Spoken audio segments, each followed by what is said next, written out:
Dear students, welcome to my YouTube channel rainbow social study. मैं अमरेंद्र कुमार सिंह। आज मैं 12वीं कक्षा के राजनीति शास्त्र के 25 महत्वपूर्ण प्रश्नों का व्याख्या सहित बताऊंगा और जिससे आपको इससे 100 से अधिक प्रश्नों का उत्तर मिल जाएगा। और यह वीडियो 12वीं कक्षा स्टेट तथा ऑल कॉम्पिटिटिव एग्ज़ाम के लिए महत्वपूर्ण है। वीडियो को अंत तक देखिएगा। यदि इस चैनल पर आप नए हैं तो इस चैनल को सब्सक्राइब करें, साथ ही बेल आइकन को प्रेस करें तथा ऑल पर क्लिक करें ताकि आने वाले सभी वीडियो का नोटिफिकेशन आप तक सबसे पहले पहुंच सके। आइए वीडियो को शुरू करते हैं।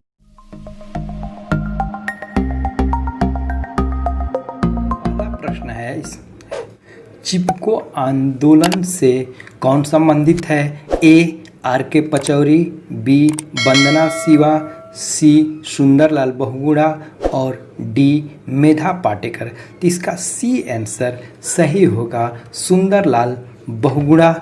चिपको आंदोलन की शुरुआत 1972 ईस्वी में उत्तराखंड के टिहरी गढ़वाल जिला से शुरू हुआ था और इसके प्रणेता सुंदरलाल बहुगुणा थे। और ये आर के पचौरी एक पर्यावरणविद है, वंदना शिवा ये भी पर्यावरणविद है और मेधा पाटेकर का संबंध ये नर्मदा बचाओ आंदोलन से है। इसलिए चिपको आंदोलन संबंध ये सुंदरलाल बहुगुणा है। अगर महिला सूत्रधार कहा जाए तो चिपको आंदोलन का महिला सूत्रधार गौरी देवी को माना जाता है और ये चंडी प्रसाद भट्ट का भी संबंध चिपको आंदोलन से ही है। दूसरा प्रश्न है, बिहार की पहली महिला मुख्यमंत्री कौन थी? ए सुचेता कृपलानी, बी रबड़ी देवी, सी सरोजनी नायडू और डी इनमें से कोई नहीं। तो इसका बी आंसर सही होगा, राबड़ी देवी बिहार की प्रथम महिला मुख्यमंत्री थी। ये मुख्यमंत्री 1997 में बनी थी और बिहार की प्रथम महिला मुख्यमंत्री हैं। और सुचेता कृपलानी ये भारत की प्रथम महिला मुख्यमंत्री हैं और ये सरोजनी नायडू भारत की प्रथम महिला राज्यपाल हैं और भारत की द्वितीय महिला मुख्यमंत्री वो नंदिनी सत्यपति हैं जो उड़ीसा राज्य की बनी थी। तीसरा प्रश्न है, AIADMK किस राज्य की क्षेत्रीय पार्टी है? बी ए बिहार, बी तमिलनाडु, सी उड़ीसा और डी केरल। तो इसका बी आंसर सही होगा, तमिलनाडु की क्षेत्रीय पार्टी है। AIADMK का पूरा नाम ऑल इंडिया अन्ना द्रविड़ मुन्नेत्र कड़गम है और इसकी स्थापना 1972 ईस्वी में MG रामचंद्रन ने की थी और सुश्री जयराम जयललिता का संबंध इसी पार्टी से है और इसी पार्टी से वो 6 बार तमिलनाडु की मुख्यमंत्री रही हैं और उनकी मृत्यु के बाद वर्तमान में तमिलनाडु की इसी पार्टी की सरकार है और के पलानी स्वामी इस पार्टी के मुख्यमंत्री हैं। चौथा प्रश्न है, जनता पार्टी के शासनकाल में भारत के प्रधानमंत्री कौन थे? ए चंद्रशेखर, बी चौधरी चरण सिंह, सी मोरारजी देसाई, डी बीपी सिंह। तो इसका सी आंसर सही होगा, मोरारजी देसाई। 1977 में जनता पार्टी की सरकार बनी थी। पांचवा प्रश्न है, क्षेत्रवाद का एक कुपरिणाम है। ए अपने क्षेत्र से अलगाव, बी अलगाववाद, सी राष्ट्रीय एकता और डी राष्ट्रीय हित। तो इसका आंसर अलगाववाद बी होगा। छठा प्रश्न है, एम्नेस्टी इंटरनेशनल किससे संबंधित है?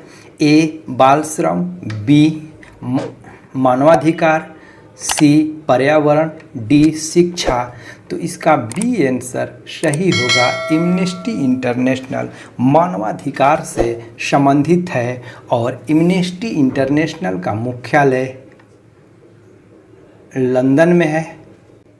7वां प्रश्न है, भारत में प्रथम पंचवर्षीय योजना की शुरुआत कब हुई थी? ए 1950, बी 1951, सी 1952, डी 1953। तो इसका ए आंसर सही होगा। 1951 में प्रथम पंचवर्षीय योजना की शुरुआत हुई थी। जब देश स्वतंत्र हुआ था तो 15 मार्च 1950 को योजना आयोग का गठन किया गया था और सीमित संसाधनों में निश्चित उद्देश्य को प्राप्त करने के लिए वरीयता के आधार पर विकास कार्यों को सुनिश्चित करने के लिए पंचवर्षीय योजना बनाई गई और प्रथम पंचवर्षीय योजना के कार्यकाल 1951 से 56 तक था और 12वीं पंचवर्षीय योजना भारत की अंतिम पंचवर्षीय योजना है जिसका कार्यकाल 2012 से 2017 तक है और वर्तमान में योजना आयोग के स्थान पर नीति आयोग कार्य कर रही है और 31 दिसंबर 2014 को योजना आयोग को समाप्त कर दिया गया और 1 जनवरी 2015 को उसके स्थान पर नीति आयोग कार्य कर रही है और नीति का फुल फॉर्म होता है भारतीय परिवर्तन संस्थान या Indian Institute of Transforming India. 8वां प्रश्न है, बांग्लादेश का निर्माण किस वर्ष हुआ था? ए 1970, बी 1971 और सी 1972 और डी 1993। 1971 में भारत और पाकिस्तान युद्ध हुआ था और बांग्लादेश की स्वतंत्र कराने में भारत की महत्वपूर्ण भूमिका थी और 1971 में पाकिस्तान के 90,000 सैनिकों ने आत्मसमर्पण किया था और बांग्लादेश का उदय हुआ और शेख मुजीबुर रहमान बांग्लादेश के प्रथम राष्ट्रपति बने। 9वां प्रश्न है, राज्य पुनर्गठन आयोग की स्थापना कब हुई थी? ए 1953 में, बी 1955 में, सी 1956 में और डी 1957 में। तो इसका ए आंसर सही होगा। 1953 में राज्य पुनर्गठन आयोग की स्थापना की गई थी।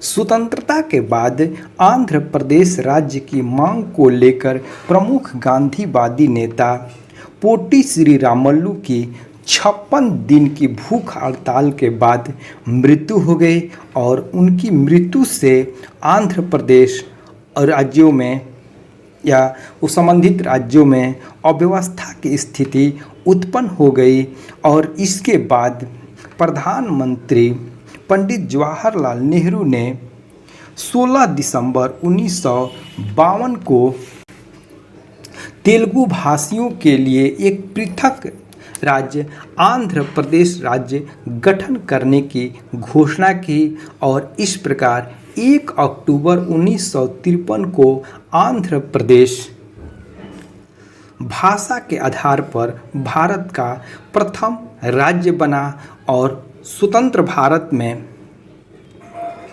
भाषा के आधार पर गठित आंध्र प्रदेश पहला राज्य बना और 22 दिसंबर 1953 को राज्य पुनर्गठन आयोग बना और इस आयोग के प्रथम अध्यक्ष फजल अली थे और 1956 में राज्य पुनर्गठन आयोग संसद में पास हुआ और इस अधिनियम के आधार पर भारत में उस समय 14 राज्य और 6 केंद्र शासित प्रदेश बनाए गए। 10वां प्रश्न है, किस वर्ष चीन भारत पर आक्रमण किया? ए 1960, बी 1961, सी 1962 और डी 1963। तो इसका सी आंसर सही होगा। 1962 में चीन ने भारत पर आक्रमण किया था। 1959 में चीन तिब्बत विवाद को लेकर के तिब्बत के धार्मिक नेता दलाई लामा भारत में शरण लिए हुए थे 1959 से, और उसको लेकर भी विवाद भारत चीन पर में विवाद हुआ था। और 1962 में चीन ने भारत पर आक्रमण किया। 11वां प्रश्न है, जय जवान जय किसान किसका नारा था? ए लाल बहादुर शास्त्री, बी इंदिरा गांधी, सी मोरारजी देसाई और डी राजीव गांधी। तो इसका ए आंसर सही होगा। लाल बहादुर शास्त्री ने जय जवान जय किसान का नारा दिया था। और जय जवान जय किसान और जय विज्ञान का नारा अटल बिहारी वाजपेयी ने दिया था। 12वां प्रश्न है, भारतीय राष्ट्रीय कांग्रेस की स्थापना कब हुई? ए 1985, डी 1885, सी 1886 और डी 1906 ईस्वी में। तो इसका बी आंसर सही होगा 1885 ईस्वी में। 28 दिसंबर 1885 ईस्वी में भारतीय राष्ट्रीय कांग्रेस की स्थापना मुंबई में हुई थी और इसके प्रथम अध्यक्ष व्योमेश चंद्र बनर्जी थे और भारतीय राष्ट्रीय कांग्रेस के प्रथम मुस्लिम अध्यक्ष बदरुद्दीन तैयब थे। और भारतीय राष्ट्रीय कांग्रेस की स्थापना करने में प्रमुख अंग्रेज अधिकारी ए.एम. ह्यूम का बहुत ही महत्वपूर्ण योगदान था। 13वां प्रश्न है, सार्क का मुख्यालय कहाँ स्थित है? ए इस्लामाबाद, बी नई दिल्ली, सी काठमांडू और डी ढाका। तो इसका सी आंसर सही होगा। इसका मुख्यालय काठमांडू में है। 1985 ईस्वी में ढाका में सार्क की स्थापना हुई थी और इसका मुख्यालय काठमांडू को बनाया गया था और वर्तमान में इसके सदस्य देशों की संख्या 8 है। 14वां प्रश्न है, भारत में नई आर्थिक नीति की शुरुआत कब हुई थी? ए 1989, बी 1991, सी 1992, डी 1993। इसका बी आंसर सही होगा। 1991 में भारत में नई आर्थिक नीति लागू की गई थी और उस समय भारत के प्रधानमंत्री पी.वी. नरसिम्हा राव थे और भारत के वित्त मंत्री मनमोहन सिंह थे। नई आर्थिक नीति में 3 बातों पर विशेष ध्यान दिया गया। LPG, एल से लिबरलाइजेशन यानी उदारीकरण, पी से प्राइवेटेशन यानी निजीकरण और जी ग्लोबलाइजेशन यानी वैश्वीकरण पर विशेष ध्यान दिया गया। और ये लिबरलाइजेशन यानी उदारीकरण, लाइसेंस की अनिवार्यता को समाप्त कर देना ही उदारीकरण है। प्राइवेटेशन और सरकारी उद्योगों का स्वामित्व निजी व्यक्ति के हाथों में सौंप देना ही प्राइवेटेशन है या निजीकरण है। और ग्लोबलाइजेशन विश्व की अर्थव्यवस्था का भारतीय अर्थव्यवस्था के साथ जोड़ देना, जिससे कि स्वतंत्र रूप से वस्तुओं एवं सेवाओं का व्यापार हो सके, इसे ग्लोबलाइजेशन या उदारीकरण कहते हैं। 15वां प्रश्न है, अंतर्राष्ट्रीय न्यायालय का मुख्यालय कहाँ स्थित है? ए जेनेवा में, बी बर्लिन में, सी न्यूयॉर्क में और डी हेग में। तो इसका मुख्यालय हेग में स्थित है। इसका डी आंसर सही होगा। अंतर्राष्ट्रीय न्यायालय की स्थापना हेग नीदरलैंड में 3 अप्रैल 1946 को की गई और अंतर्राष्ट्रीय न्यायालय के संविधि में 5 अध्यक्ष तथा 70 अनुच्छेद हैं और इसमें न्यायाधीशों की कुल संख्या 15 होती है और इसकी नियुक्ति 9 वर्ष के लिए होती है और प्रत्येक 3 वर्ष बाद 5 न्यायाधीश अवकाश ग्रहण करते हैं और कोई भी दो न्यायाधीश एक देश के नहीं हो सकते हैं और न्यायाधीश अपने ही में से एक अध्यक्ष तथा उपाध्यक्ष को 3 वर्ष के लिए चुनते हैं। 16वां प्रश्न है, प्रत्यक्ष प्रजातंत्र किस देश में है? A America, B Bharat, C Switzerland, D Nepal. तो इसका सी आंसर सही होगा। स्विट्जरलैंड में प्रत्यक्ष प्रजातंत्र है। 17वां प्रश्न है, भारत में राष्ट्रपति पद के उम्मीदवार की न्यूनतम आयु क्या है? ए 30 वर्ष, बी 35 वर्ष, सी 40 वर्ष, डी 45 वर्ष। तो इसका बी आंसर सही होगा, 35 वर्ष। भारत में प्रधानमंत्री बनने के लिए न्यूनतम आयु 25 वर्ष है। मुख्यमंत्री बनने के लिए भी न्यूनतम आयु 25 वर्ष रखी गई है। राज्यपाल बनने के लिए न्यूनतम आयु 35 वर्ष है। 18वां प्रश्न है, भारत में मतदाता होने की न्यूनतम आयु क्या है? ए 16 वर्ष, बी 17 वर्ष, डी 18 वर्ष और डी 19 वर्ष। तो इसका सी आंसर सही होगा, 18 वर्ष। भारत में वोट देने की न्यूनतम आयु 18 वर्ष रखी गई है और भारत में कोई भी व्यक्ति जिसकी आयु 18 वर्ष से अधिक हो जाती है वह मतदाता बन जाता है और वोट देने का उसे अधिकार प्राप्त हो जाता है।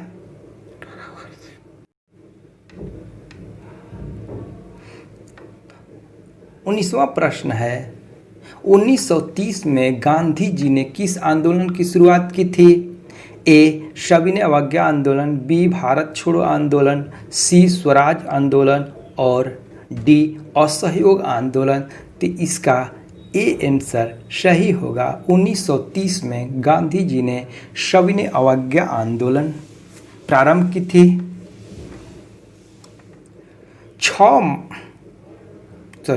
12 मार्च 1930 को गांधी जी ने साबरमती आश्रम से डंडी यात्रा प्रारंभ की और 5 अप्रैल 1930 को उन्होंने डंडी पहुंचा और 6 अप्रैल 1930 को समुद्र में नमक बनाकर नमक कानून को तोड़ा और यहीं से सविनय अवज्ञा आंदोलन की शुरुआत होती है। और डंडी वर्तमान में गुजरात के नवसारी जिला में है और ये भी भारत छोड़ो आंदोलन जो स्टार्ट हुआ था 1942 ईस्वी में हुआ था। 20वां प्रश्न है, भारत में कुल कितने राज्य हैं? ए 26, बी 27, डी 28 और सी 28 और डी 29। तो इसका सी आंसर सही होगा। भारत में वर्तमान में कुल 28 राज्य हैं और 28 राज्य और 9 केंद्र शासित प्रदेश हैं। 21वां प्रश्न है, वर्षा किस देश की सैनिक गुट था? ए सोवियत संघ, बी अमेरिका, सी पश्चिम जर्मनी और डी फ्रांस। तो इसका ए आंसर सही होगा, सोवियत संघ का ये सैनिक गुट था। और शीत युद्ध से पहले मित्र देशों को टक्कर देने के लिए सोवियत संघ ने एक वार्सा संधि सैनिक गुट का गठन किया था? 22वां प्रश्न है, भारत के लौह पुरुष के रूप में कौन जाने जाते हैं? ए सरदार पटेल, बी पंडित नेहरू, सी महात्मा गांधी और डी इनमें से कोई नहीं। तो इसका ए आंसर सही होगा। सरदार पटेल को भारत का लौह पुरुष के नाम से जाना जाता है।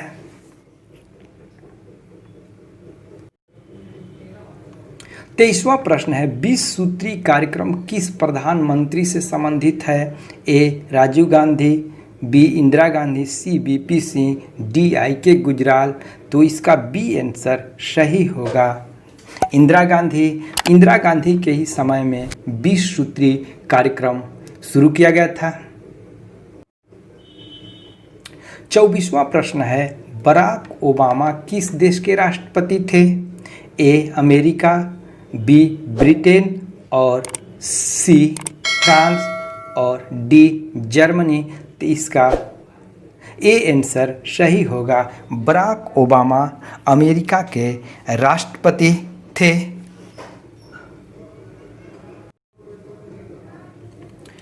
25वां प्रश्न है, अमेरिका के वर्ल्ड ट्रेड सेंटर पर हमला कब किया गया था?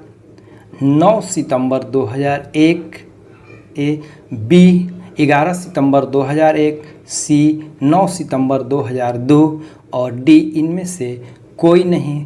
तो इसका बी आंसर सही होगा। 11 सितंबर 2001 को अमेरिका के वर्ल्ड ट्रेड सेंटर पर हमला किया गया था, जिसमें ओसामा बिन लादेन की महत्वपूर्ण भूमिका थी। यदि वीडियो पसंद आए तो कमेंट, शेयर, लाइक और सब्सक्राइब करें। पुनः मिलते हैं अगले वीडियो में, तब तक के लिए धन्यवाद।